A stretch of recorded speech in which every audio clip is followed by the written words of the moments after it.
path to power 1933, by late 1932, Germany's Weimar Republic was on its last legs, politically fragmented and unable to govern effectively. Adolf Hitler, once dismissed by elites as a bombastic rabble-rouser, was now a force they could not ignore.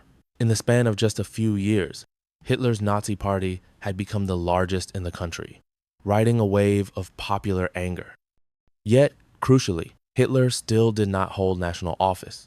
He was an opposition leader demanding power. A behind-the-scenes dance began between Hitler and the German establishment as conservative politicians tried to harness the Nazis' popularity for their own ends, while Hitler maneuvered to seize the top spot for himself. In the presidential election of March-April 1932, Hitler decided to run against Germany's aging president, Field Marshal Paul von Hindenburg, the venerable World War I hero. It was a daring move. Hindenburg was widely respected as a symbol of stability, and Hitler was an upstart. During the campaign, Hitler crisscrossed Germany by aircraft, drawing huge crowds with his charismatic speeches. He cast himself as the man of the future, in contrast to Hindenburg, who at 84 was frail and detached. In the first round, Hitler shocked the nation by polling a strong second. In the runoff in April, he received about 36.8% of the vote, losing to Hindenburg but establishing himself as a national figure with massive support. Hindenburg won re-election, but the message was clear. Millions of Germans were willing to choose Hitler as their leader. In drawing rooms and government offices, the conservative elite felt both alarmed and intrigued by Hitler's popularity. They despised the vulgar Nazis, but sensed an opportunity to use Hitler's mass appeal to achieve their own goals, namely, to stabilize Germany under authoritarian control and crush the communists. Throughout 1932, Germany was governed by a series of short-lived chancellors who ruled by emergency decree with Hindenburg's backing. The Reichstag was paralyzed by infighting among parties. In this political deadlock, Hitler and his party played a waiting game. They knew that Hindenburg, who personally disliked Hitler, was reluctant to appoint him chancellor. But they also knew that no government could be effective without Nazi support or involvement, given their Reichstag strength. In November 1932, another election was held. Germany had multiple elections in quick succession due to unstable coalitions. The Nazis lost a bit of ground, dropping from 37% to 33%, but still remained the largest party by far.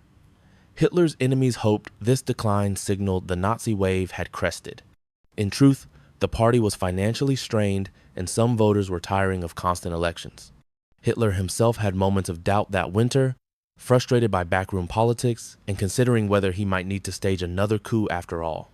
But soon the backroom deal that would change history began to coalesce.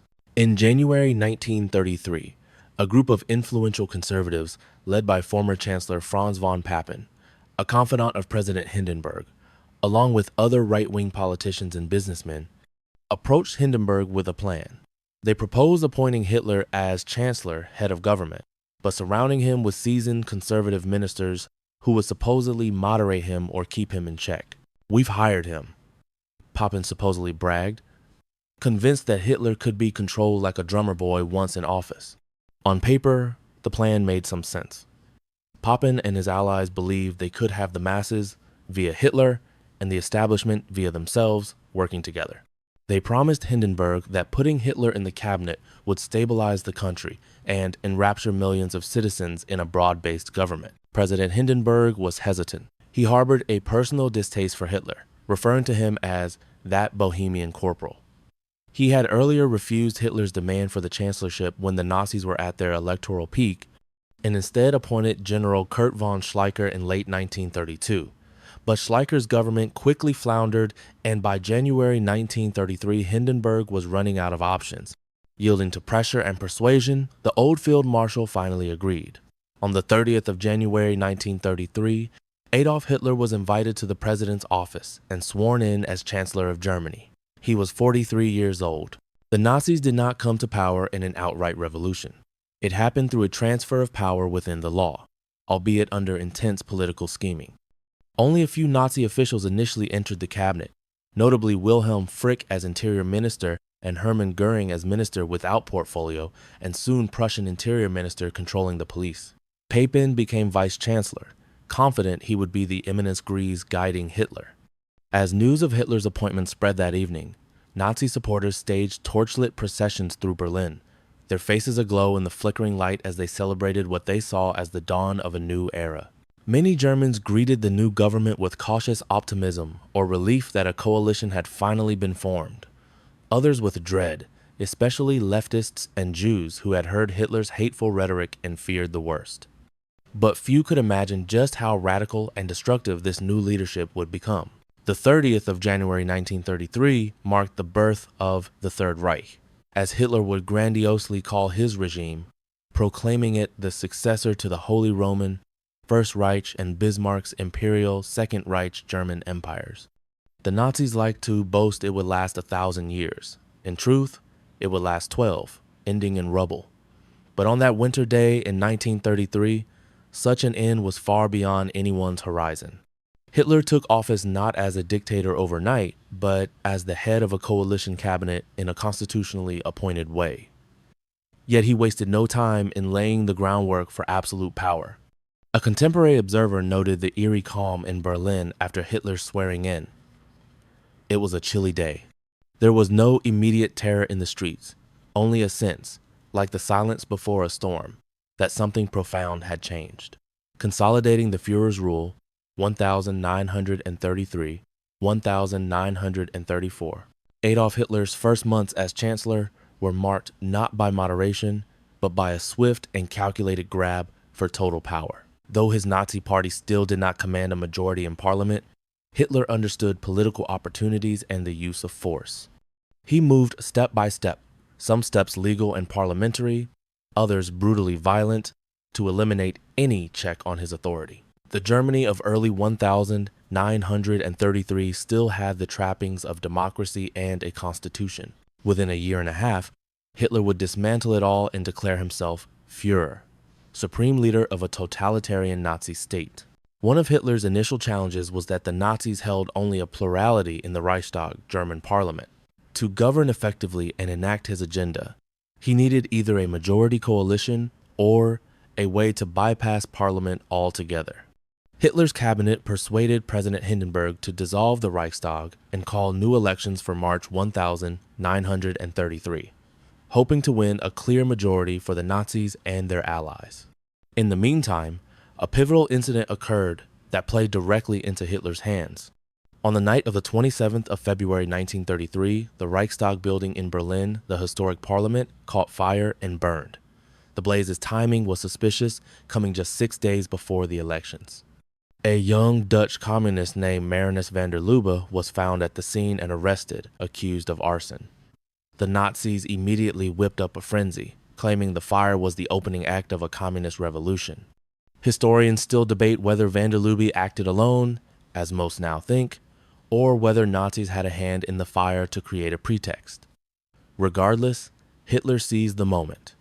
He persuaded the aged president to sign the Reichstag fire decree on the 28th of February 1933, an emergency decree for the protection of people and state. This decree suspended most civil liberties in Germany: freedom of speech, freedom of the press, the right of assembly, and the privacy of communications were all curtailed. It allowed the police to detain people indefinitely without trial. Armed with these powers, Hitler struck at his political opponents with a vengeance. In the following days, thousands of communists and socialists were rounded up. SS stormtroopers and police units, now under Nazi influence, with Goering leading Prussian police, raided left-wing party offices, labor union headquarters, and the homes of outspoken anti-Nazis. Prisons and hastily established concentration camps began to fill with political prisoners, a grim harbinger of worse horrors to come. The atmosphere in Germany turned fearful. Dissenting voices were silenced under the guise of national emergency.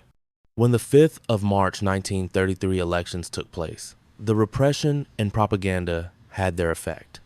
The Nazis increased their share of the vote to 44%, not an outright majority, but with the seats of imprisoned communist deputies empty and the support of a smaller nationalist party, Hitler was effectively in control. On the 21st of March 1933, a carefully choreographed event known as the Day of Potsdam took place. This was a state opening of the new Reichstag in the garrison church of Potsdam, rich in symbolism. Hitler appeared in a formal morning coat rather than his usual brown uniform, and he bowed deeply as he shook the hand of President Hindenburg, who was resplendent in his old field marshal's uniform. The intent was to reassure the public that the revolutionary Nazi movement respected the old Prussian traditions and the conservative order. A famous photograph from that day shows Hitler hunched in deference, Hindenburg stiff and imposing, in a scene meant to allay fears that Hitler would upend everything. It was astute propaganda. The Nazis presented themselves as partners to the existing elite, not their destroyers. Behind the scenes, of course, Hitler had every intention of eliminating any obstacles to his rule. Hitler, humbly, greets President Paul von Hindenburg on the Day of Potsdam, the 21st of March, 1933. This carefully staged ceremony symbolized the unity of Nazi revolution with old Prussian tradition, easing public fears while Hitler quietly tightened his grip on power. One of the final legal steps in Hitler's consolidation came shortly after, on the 23rd of March 1933. The newly convened Reichstag met under intimidating circumstances. Elected communist deputies were in jail. SA and SS men swarmed the assembly hall's corridors. Hitler's government proposed the Enabling Act, a law that would transfer full legislative powers to the Chancellor and his cabinet for 4 years, effectively allowing Hitler to rule by decree without Reichstag consent. To amend the Constitution in this way required a 2/3 majority. The Nazis browbeat and bargained to get the necessary votes. The Conservative Nationalist Party aligned with them. Hitler promised the Catholic Center Party that he would respect the church's rights if they supported him. Crucially, he also prevented many Social Democratic deputies from attending the session through threats and detentions. When the vote was taken, only the Social Democrats, brave but few, voted against. The Enabling Act passed by 444 to 94 votes. With that, democracy in Germany effectively ceased. Hitler now had dictatorial powers granted by the legislature itself, legalizing the Nazi dictatorship. From spring 1933 onward, the Nazi regime moved quickly to coordinate every aspect of German life with its ideology, a process known as Gleichschaltung-Koordination. Political opposition was eliminated. The Communist Party had already been banned. Now the Social Democratic Party was outlawed and its leaders driven into exile or underground. In June, the remaining conservative and liberal parties, seeing the writing on the wall, dissolved themselves under pressure. On the 14th of July, 1933, a law formally declared the Nazi Party the only legal political party in Germany. Free labor unions were smashed, their offices raided by SA men, their funds seized. In their place, the Nazis established the German Labor Front under party control to regiment workers and employers alike. The press was muzzled, newspapers not aligned with the Nazis were bought out or shut down. Editors learned to print only what Joseph Goebbels' propaganda ministry approved. Schools and universities were purged of Jewish teachers and liberal professors. Judges were replaced by those loyal to Nazi ideology or intimidated into compliance. The Gestapo, secret state police, was formed and given sweeping powers to arrest and incarcerate anyone deemed an enemy of the state, which soon included not just communists but clergymen who spoke out, academics who dissented, and ordinary citizens who told anti-Hitler jokes. Fear became a fact of daily life, though many Germans who were not targeted and who saw improved stability may not have felt its bite immediately. Meanwhile, internal tensions in the Nazi movement had to be addressed. By 1934, some of Hitler's most fervent supporters in the SA, the brown shirt stormtroopers led by Ernst Röhm, were growing restless. Rome wanted a second revolution to bring about socialist-style reforms and to merge the SA with the regular army under his leadership, which alarmed the army's commanders and many conservative backers of Hitler. The SA's roughnecks, numbering in the millions, were also seen as a liability by Hitler now that he had power. Their rowdy violence threatened to alienate the very establishment he had courted. Hitler decided to act decisively to secure the loyalty of the Reichswehr, the German military, and reassure his conservative allies. In June 1934, he carried out a swift and brutal purge known as the Night of the Long Knives. Over a few days, June 30 to the 2nd of July 1934, Hitler ordered the arrest and execution of Rome and dozens of SA top leaders, accusing them of plotting against him. Hit squads, often led by SS men, also slew other political enemies and inconvenient figures, including a former chancellor, General Kurt von Schleicher, and Gregor Strasser, a one-time Nazi who had broken with Hitler. In total, at least 85 people were officially acknowledged to have been killed, though the real number may have been higher. This blood purge shocked Germany and the world, but Hitler addressed the Reichstag afterward to justify his actions, claiming he was saving the nation from treason. Many Germans, fed propaganda about an alleged SA coup attempt, accepted or even praised Hitler's decisive measures to restore order.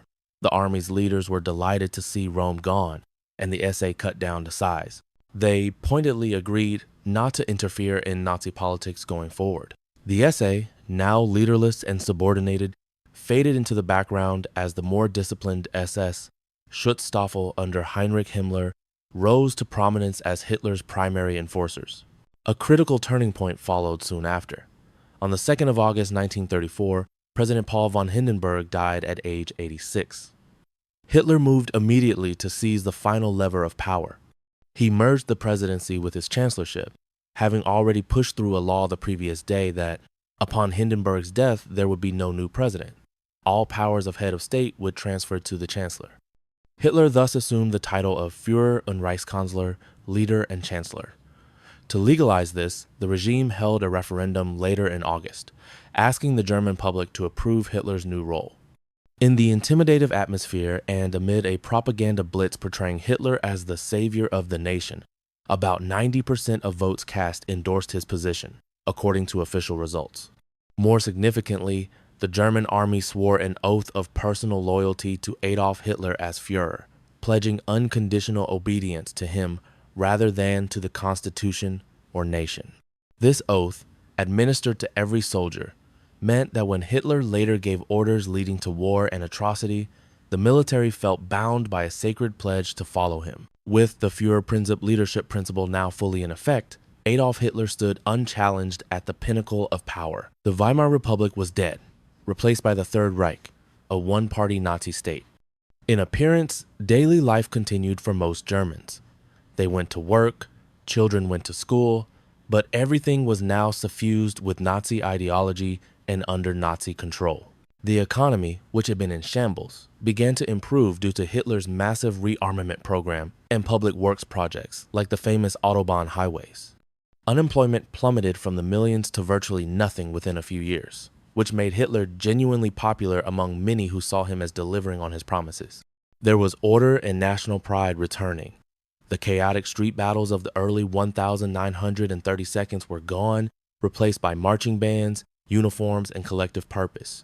Hitler's speeches and the propaganda films of Leni Riefenstahl presented an image of a revitalized, united Volk, people's community. In 1936, Berlin hosted the Summer Olympics, showcasing the Reich to the world. Nazi banners draped the stadium, but the regime temporarily toned down its anti-Semitic campaigns to avoid scaring off international opinion. Tourists came away with impressions of an efficient, reborn Germany. Many Germans themselves felt a cautious optimism, or were at least relieved that the humiliations of Versailles were being addressed. Beneath the surface, the Nazi regime had begun implementing the policies of repression and racism that would ultimately lead to terrible atrocities. As early as 1933, the first concentration camp, Dachau, opened its gates to incarcerate political prisoners. It was described euphemistically as a re-education center, but brutality was rife. Over time, the concentration camp network expanded and evolved from instruments of intimidation into engines of slave labor and mass murder. Nazi laws also started targeting Germany's Jewish population step by step. In April 1933, a nationwide boycott of Jewish businesses was orchestrated, though it faltered due to public indifference. In the following months, laws expelled Jews from the civil service, legal professions, and academia. Then, in September 1935, the infamous Nuremberg laws were enacted, which stripped German Jews of their citizenship and forbade marriages or sexual relations between Jews and Aryans. Jews were now legally defined as second-class subjects, isolated from the national community. This was done in a cold, bureaucratic manner, often with the consent or acquiescence of large parts of German society that had absorbed years of anti-Jewish propaganda. Although the worst violence was still to come, the systematic marginalization of Jews, along with Roma gypsies, people of African descent, and others considered racially impure, was fully underway.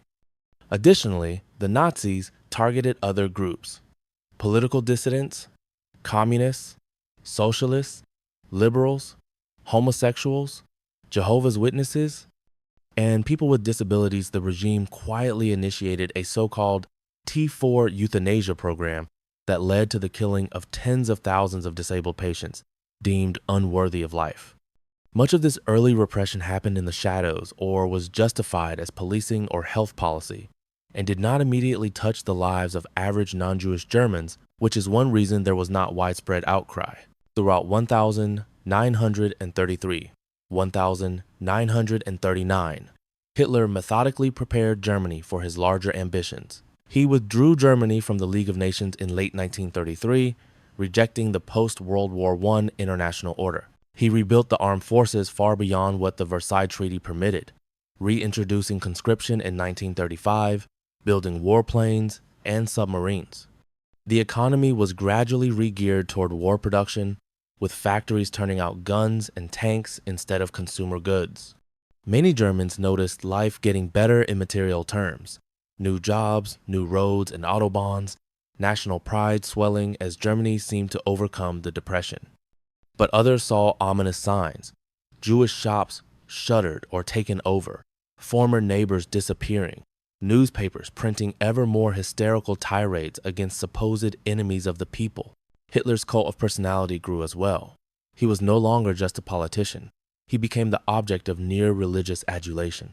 Propaganda portrayed him as infallible. Ein Volk, ein Reich, ein Führer. One people, one empire, one leader, went the slogan. Children in the Hitler Youth and League of German Girls were taught songs of devotion to him. Portraits of Hitler hung in every classroom and office. On his birthday, April 20, flags and celebrations filled the land as if it were a national holiday. To many Germans, especially the young, Hitler appeared as an almost messianic figure who had rescued Germany from chaos and despair. The reality behind this charismatic facade was a ruthless dictatorship, steadily steering toward aggression and genocide. But at home, by late 1932, Hitler could claim significant successes.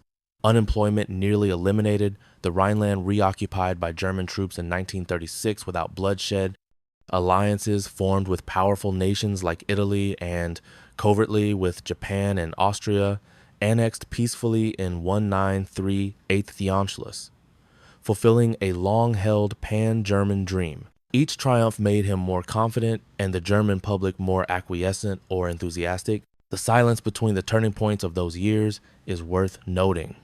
There were quiet nights in Germany in the 1932 when families listened to their radios, perhaps to one of Hitler's speeches, perhaps to music, and life felt almost normal, even hopeful.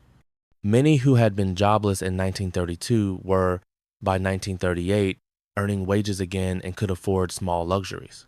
The wounds of World War I seemed to be healing as Germany regained great power status.